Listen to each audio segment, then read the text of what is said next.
Ang kangkong ay may buto o may seeds. At ito ay available sa Allied Botanical under Condor brand. Ito ay nabibilang sa mga tinatawag nating Oriental greens o Asian greens. Mas lumalakas ang demand.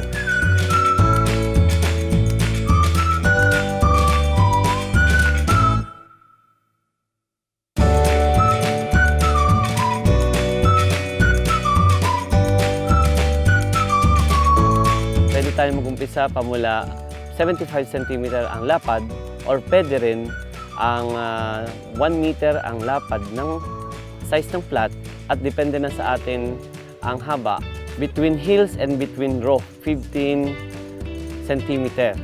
At ang plat kada 1 metro ay sinasabugan natin ng any organic matter kung ito man ay compost o kung ito man ay processed manure. Dahil ang kangkong ay leafy vegetable na ang pangsuporta dito ay sa pamamagitan ng mga pag-spray ng mga foliar spray. Katulad ng Veggie Grow na ito ay seaweeds base na napakagandang gamitin sa kangkong 1 linggo matapos itong sumibol hanggang sa ito ay bago anihin na ang interval ng paglalagay nito ay tuwing 5 araw. At nire-recommenda rin natin ang paggamit ng Peters water soluble fertilizer. May formulation na 30-10-10. Maghalo ng 10 gram na Peters sa bawat 1 galon ng tubig. Within 21 days to 30 days lang ang edad at ito ay iniha-harvest na.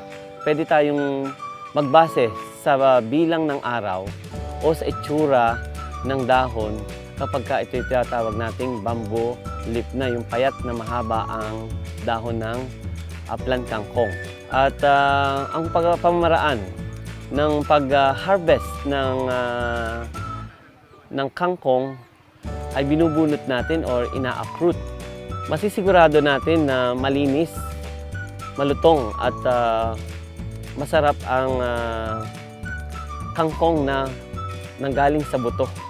Kumpara sa mga inani, sa side ng lake o sa mga swamp o sa mga ilog dahil sa mga nasipsip niyang mga nutrient na galing sa mga household.